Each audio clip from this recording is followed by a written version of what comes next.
오늘 하나님의 말씀은 사사기 13장 15절부터 25절 말씀입니다.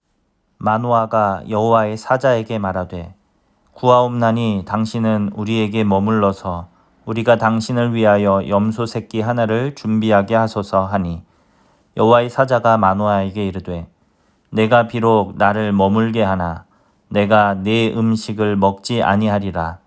번제를 준비하려거든 마땅히 여호와께 드릴지니라 하니 이는 그가 여호와의 사자인 줄을 마노아가 알지 못함이었더라.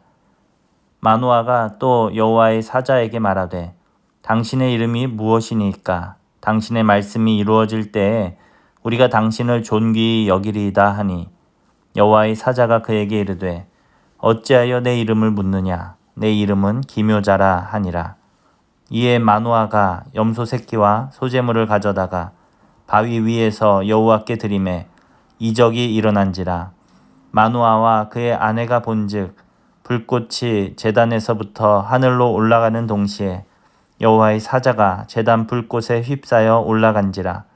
마노아와 그의 아내가 그것을 보고 그들의 얼굴을 땅에 대고 엎드리니라.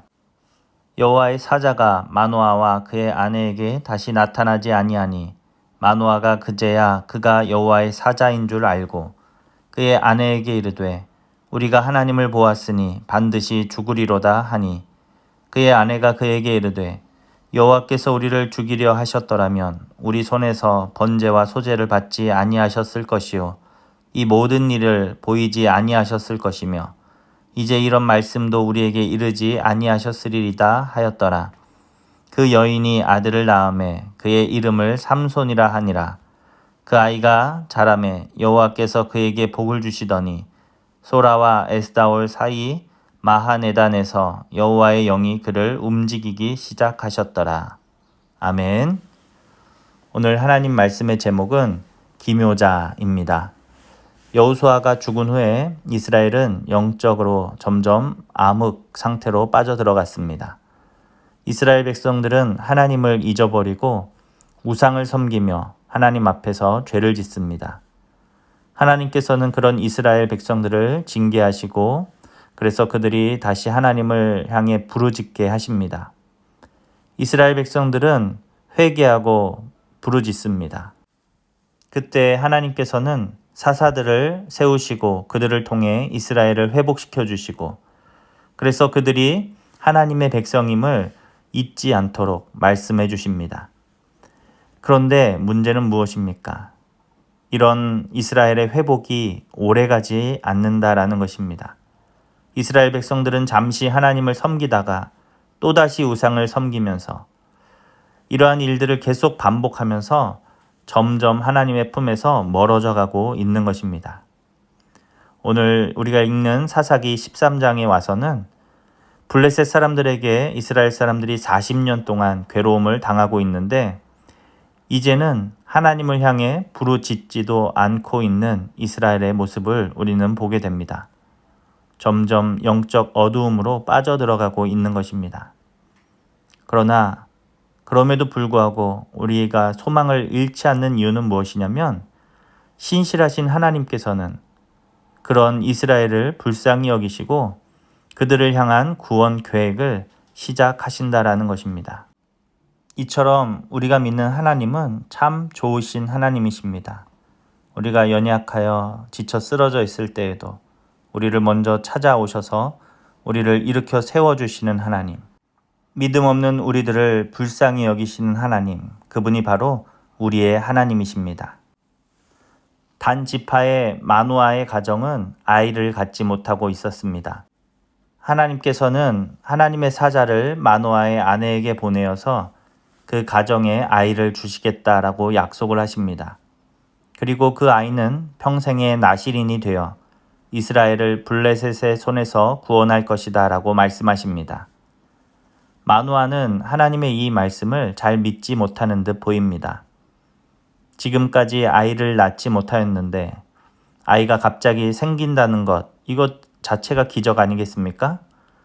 그런데 그 아이가 또 커서 용사가 되어서 이스라엘을 블레셋의 손에서 구원한다라는 것은 지금 현재로서는 상상하기 어려운 일이기 때문입니다. 그러나 하나님의 사자는 다시 마노아에게 나타나서 분명하게 하나님의 계획을 전달합니다. 마노아는 하나님의 사자를 알아보지 못하고 나그네를 대접하는 관습을 따라서 그에게 음식을 대접하려 합니다. 그때 하나님의 사자는 하나님께 제사를 드리라라고 이야기를 합니다. 이것은 이 모든 일을 주관하시는 분이 하나님이심을 나타내고 있는 것입니다. 그때 마노아는 이 모든 일이 이루어질 때 당신에게 영광을 돌려야 하니 이름을 알려달라라고 말합니다. 그러자 하나님의 사자는 이름을 왜 묻느냐라고 책망한 후에 바로 이름을 알려줍니다.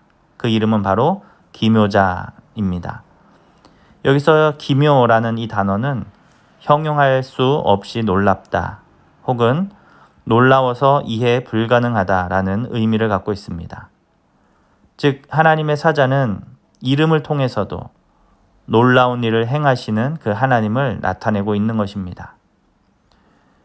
결국 하나님께서는 약속대로 마노아의 가정에 아들을 주셨습니다. 그리고 그에게 성령을 충만하게 하셔서 그를 통해 하나님의 구원을 시작하십니다.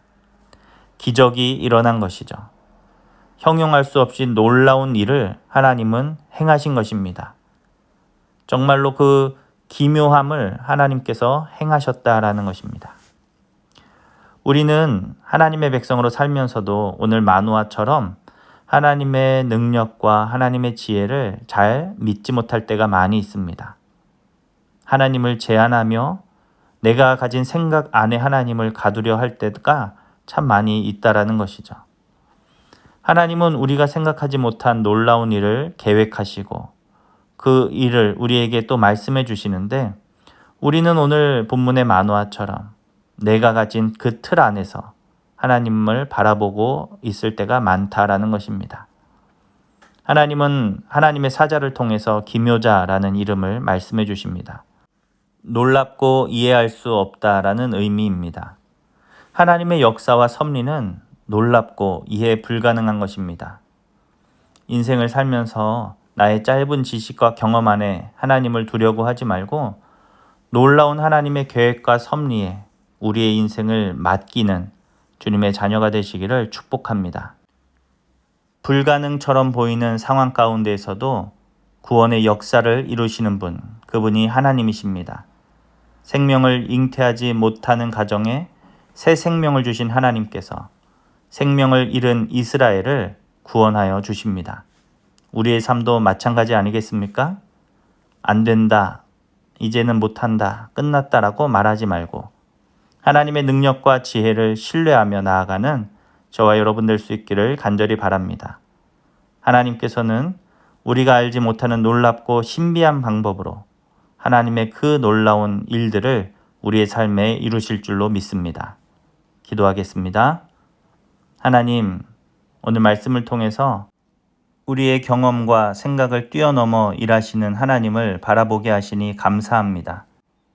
기묘자라는 그 이름처럼 상상할 수 없는 하나님의 그 능력을 우리가 바라보게 하여 주시고 그래서 나의 틀에 하나님을 두려고 하는 것이 아니라 그 전능하신 하나님, 놀라우신 하나님의 계획과 섭리에 나의 인생을 맡기는 주님의 자녀로 살게 하여 주시옵소서.